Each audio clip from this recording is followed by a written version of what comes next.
As we are all shaken by the tragic collapse of the Champlain Towers in Surfside, Florida, and our prayers and hopes go out to the families, with all of us waiting for a miracle and hoping for a miracle, that those that have still been unaccounted for will be found intact and healthy and well. Yet it's still shaken us all and continues to shake us. And it really brings to mind the very value of life and how we go to every length to make sure that we preserve life and we try to discover life if there's even one glimmer of hope. So this special class is dedicated to all those that still are being searched and to their families to have the strength to get through this. And we titled this class, Finding Hope When All Seems Lost. Please join me.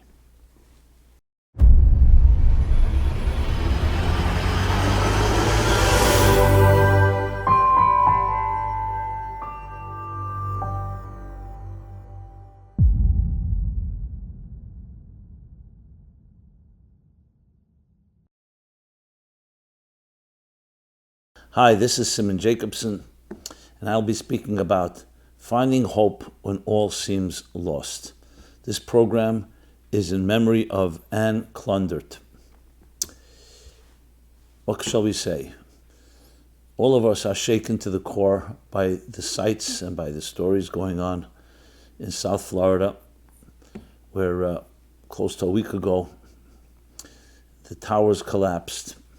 Champlain Towers in Surfside, with already a number of people confirmed dead, but close to 150 people still unaccounted for.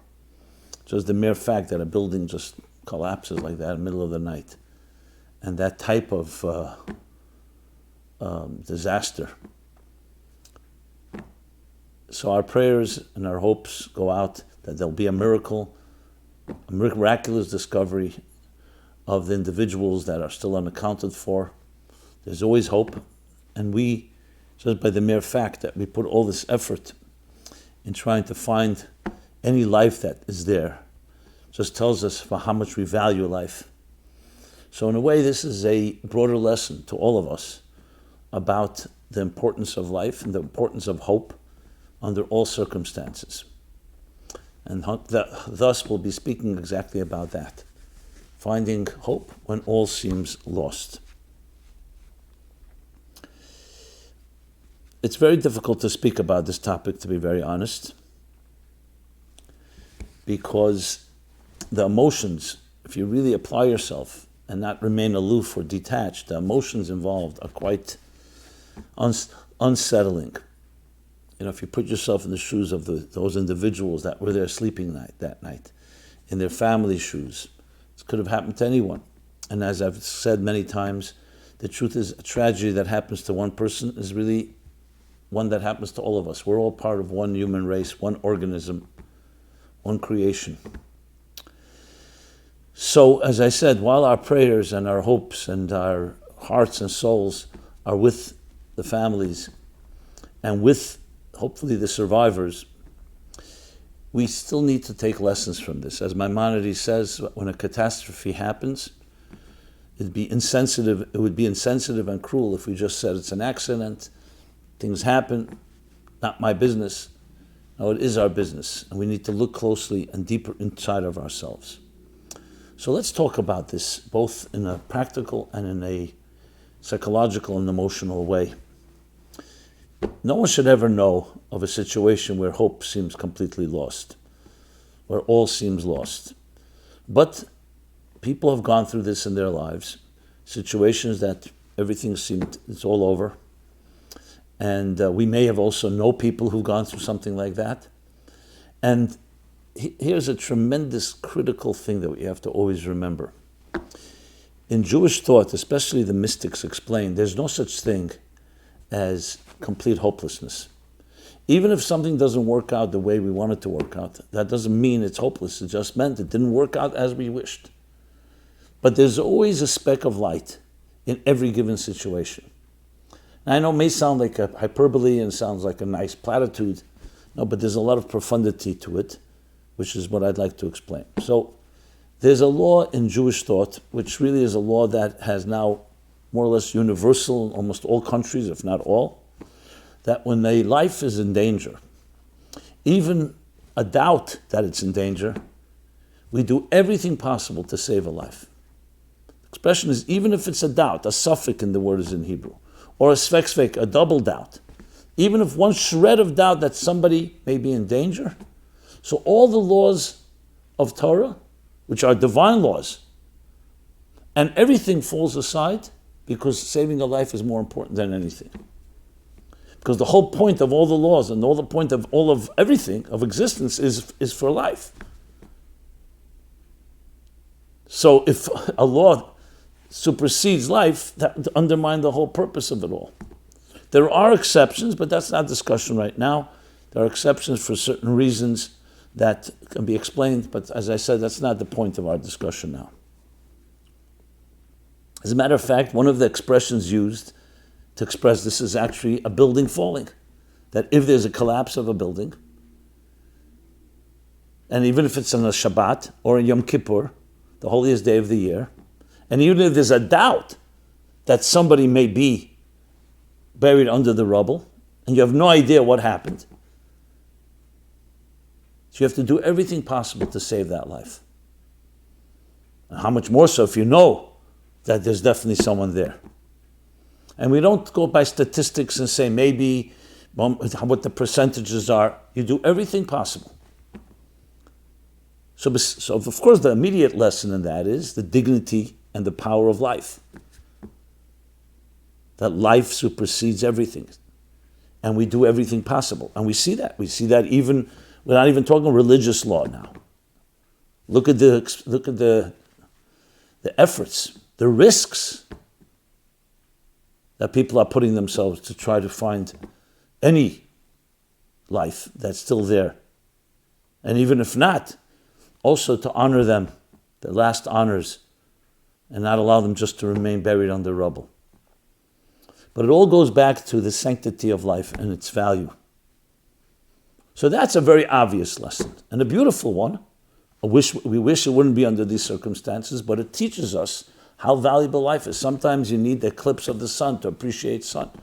We often don't appreciate life until we see the lengths we go to try to save a life.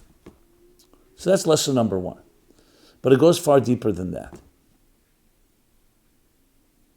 Why is that indeed the case? That we always remain hopeful? Because there's a fundamental principle. And this principle is also today supported by science. That nothing dies. Even when matter deteriorates, it turns into energy. We know today that matter and energy are reversible. You burn a piece of wood, it's not gone, it's just turned into another form. Simple example, you take water, you freeze it, it's ice, you heat it and boil it, it becomes gas. So you may see the gas, or you may not see it, but the water has not disappeared, it's just turned into another form. The truth is, this principle goes back, especially in Torah teachings, especially in the mystical teachings of Kabbalah and Chassidus elaborating on it, that everything has energy in it, specifically divine energy. And even if that energy seems concealed, it's always there. There's always a light within. There's even an expression in some Chassidic discourses which is so uncannily similar to the concept of a black hole. But this is written before the concept of a black hole was discovered. That sometimes the spark, the divine spark that's within becomes so darkened that it's like the darkness itself holds it hostage to the point that it seems like it's dark. What's a black hole? That the gravitational pull of the body of the star is so powerful it doesn't let any light escape. So there's no light, you don't see light. But there is light there. On a personal level, it means that it's not just a nice, optimistic view on things, that think good and it will be good. And always remain hopeful because positive thinking and positive psychology. It's because it's the truth. There is always a spark. And you ask people who've gone through hell many times over, how did you get through it? How did you not completely fall apart? Very often they'll say, I can't tell you exactly, but something kept me going. It may have been faith, it may have been a connection, it may have been something in the superconscious. Well, it's because there's a spark. And this, of course, is based on the premise that existence isn't here by an accident, that there is a cosmic engineer that put it here. And that cosmic engineer always remains within, if you dig deep enough, you'll find that spark. So that really lies behind the whole thing. Not just, I don't want to say not just. In addition to the importance and dignity and the sanctity of life, is because there's no such thing as hopeless, period. Now, if things don't work out, that doesn't mean that it was hopeless. It meant that situation tragically did not work out as we wish. But we build from that too. So nothing remains just a dead end where you say, okay, it's over. And we need to open our minds to appreciate that. So let me put it into a psychological context. Something I have coined, I don't believe I've seen it elsewhere, psychological hypothermia. An earlier part of my career, so to speak, dealing with people and dealing with different situations, and I began to encounter pain that I never imagined in my life, because I had not experienced it to that extent, suffering, abuse, hurt, trauma. So reading different literature, there's a concept which no one should ever know again, of a horrible situation where somebody was abused, especially repeatedly, a child, will create an out-of-body experience.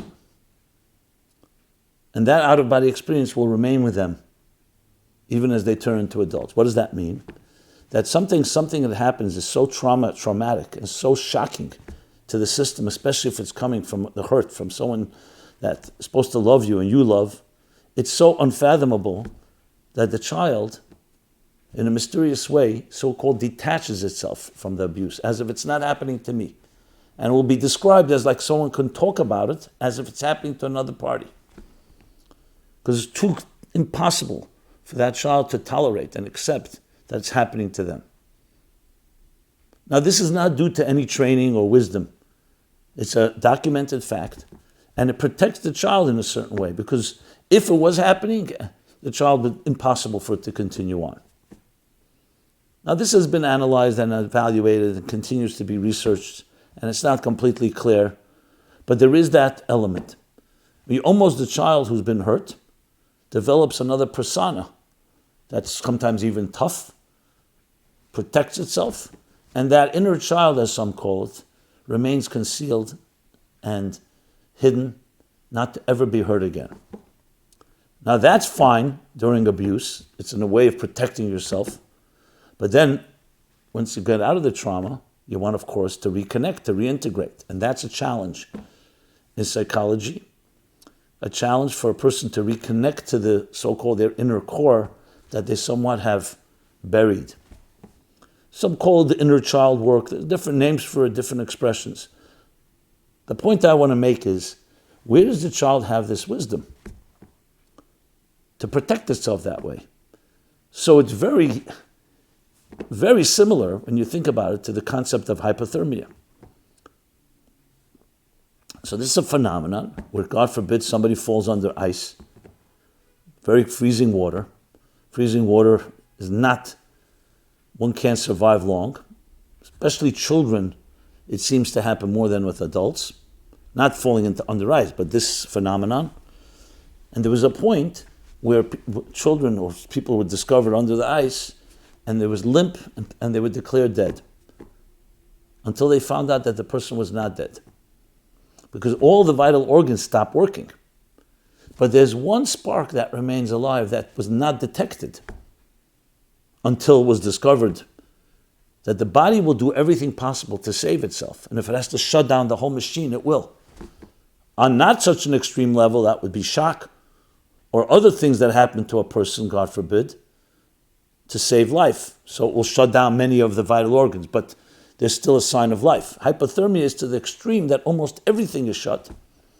Now we know, so therefore no one's declared dead. You have to revive them.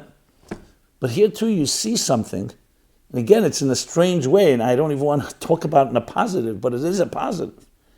That in order to preserve life, there's a built-in into the immunity system of the human being, something that always remains alive, and will do everything possible to maintain life. Now, of course, there are times that doesn't work, and that's when there's real death, God forbid.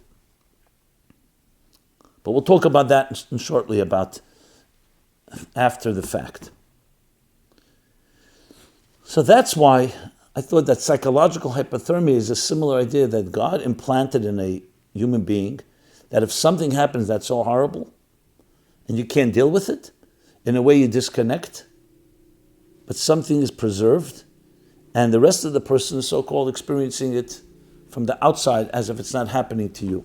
Because it's just impossible to accept that a father, a mother, a loved one would hurt their own child in that fashion. That's why children blame themselves for divorce and for other things. They have nothing to do with it, because they can't accept this is their hero, their father, their mother, their God in a way. Children don't know how to run out of their homes if there's any problem at home, because for them all of existence is their home. Outside the door, across the threshold is like falling off the earth. It's a whole different way of looking at things.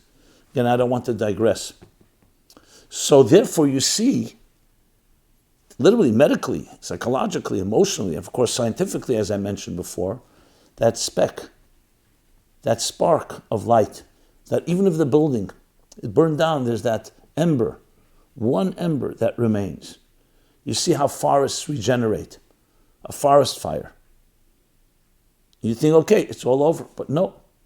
Something remains, they regerminate, they regenerate, and in many ways it's actually healthy for the forest. Not the same as for a human being. We all would prefer no fires at all. But it shows you that even when all seems lost, there is something there. Now, us, sometimes because of our limited vision, myopic vision, and our narrow-mindedness, or our looking at things at the superficial surface level, we don't notice, we don't see these things. When there's a tragedy like this in Surfside, or other similar situations, and God should protect us all, you see that hope emerge in the deepest places within us, and the fight to discover some glimmer, anything that will give us hope and will hopefully discover life preserved. But regardless, that is a tremendous message about who we are and what we're capable of. And again, we should never know of things like this, but you discover that deepest light in the darkest of darkness. So the lesson is very clear. No matter what situation you're ever in, never think it's hopeless. And if you can't remember, make sure you have friends, mentors, others that remind you, and hold on and lean on them. Because that's the fact that there's always a spark of hope. Now, this is not about being unrealistic and being naive and fantasy. It's about who we are. Because even if it turns out, God forbid, and I don't even want to say the words, that some of the 150 unaccounted for will unfortunately be lost to us. But the spirit of the human being should never be lost. And I would never say, oh, it was a mistaken hope. Oh, false hope. No. That hope springs eternal from within us is always a reality. And as a matter of fact, will serve us well even, and I'm not going to talk about this situation, even if it doesn't work out as we wish. Because even after death and even after loss, there's much to build. Yes, we grieve and we cry and we need to. And here too, no one's celebrating and saying, oh, there's hope in there somewhere. We are very disturbed. But we don't let the disturbance and we don't let the overwhelming feelings of shock control us. We keep the dignity of the human spirit alive in that hope. And that serves us no matter what happens, that we will turn grief into joy. And we build, as the psalmist says in the book of Psalms, those that sow with tears will reap with joy. So tears can also serve as like raindrops, moisture. Like after a firefighter said, a forest fire, there's something remains and it begins to blossom again. But that's after the fact. But it all comes from the same fundamental point, that there's something always in there. And that's why we go to all the lengths in the world to find hope and to find life. Obviously, life takes precedent over everything, as I discussed earlier.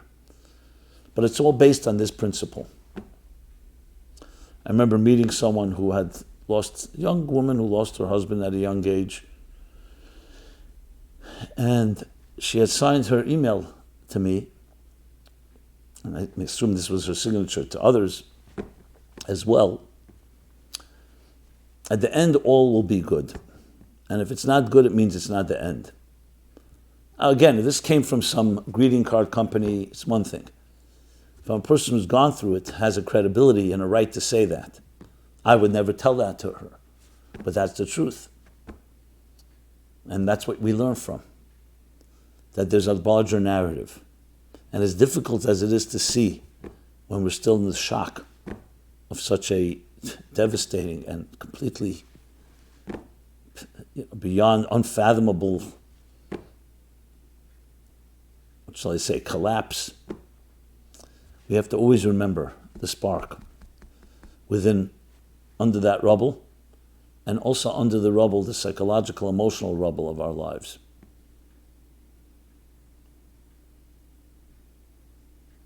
So when things are in order and everything seems to be functioning well, we usually don't go there.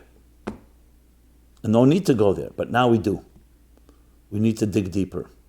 And I mean dig deeper literally. To find any life. And God forbid, if it's not a life, it's still sacred. And put to rest, lay to rest, anyone that may have suffered from this terrible tragedy. But within us remains that burning spirit, that spark, that never dies. It's one of the most important lessons in life. Indeed, Yom Kippur is the holiest day of the year because of that. Because Moses would not take no for an answer from God. No to forgiving the people after they did a terrible crime, because there's always the spark. And indeed he prevailed, and therefore we have the holiest day of the year. Then nothing is impossible. The birth of hope, the birth of forgiveness, the birth of rebuilding, reconciling, even when everything seemed lost. This lesson and message is relevant to us in every aspect of our lives. Our own personal lives, if you ever go through a situation where you feel things are lost. Relationships that have been betrayed. Other experiences in life that seems like, where we feel it's all over, it's all lost. Betraying ourselves. The dreams and aspirations and promises broken. Dreams shattered. Where we all come to a conclusion very often. Well, we're not all, but many of us come to a conclusion that damaged goods. I'm damaged goods. Too late for me. All these attitudes are proven wrong by this principle that the spark always remains alive. You may not see it, you may not feel it, but it's there. And sometimes, yes, we may need faith to hold on to it. But it's not just faith. Look around. in history, in the world around us, scientifically, the different examples I've given. You see it again and again. I've seen it so many times. Unfortunately, people have gone through the worst of the worst, and they came through it. Healing, recovery. At great expense and great pain. Not denying that. It didn't come easily, but it's there. So no one can ever argue and say, no, it's impossible. So as we pray and hope and feel for those that are suffering right now, we take tremendous lessons from the experience in our own hope, in our own belief in a miracle, and in every given situation, no matter what happens, to find that divine spark, the light that may be embedded deeply, but it's there. And to conclude with the words of Michelangelo, when they asked him how he sculpts those beautiful angels in the marble, he said, I see the angels trapped in the marble, and I carved and set them free. The angel is within you, the flower within you, the music within you, the spark of light. But sometimes it's trapped in marble, or in concrete, or under rubble, of all sorts, physically, metaphorically, spiritually, emotionally. And we know that there is an angel in there. We need to carve and carve, dig and dig, and remove the rubble and discover the life within. God bless those souls. May they be found quickly, intact, life intact. God bless the families, that they should have the strength to deal with these challenges. And God bless you and all of us in our own journey in life, that we get through anything and always find the light within it all. Thank you very much. This has been Simon Jacobson, Meaningful Life Center, meaningfullife.com. Please go to our website where you can find resources of all sorts for times of joy, times of challenge. And please share, comment, feedback. It's all deeply appreciated. We are all in this together. This program is brought to you by the Meaningful Life Center. Please help us continue our programs. Make even a small contribution at meaningfullife.com/donate.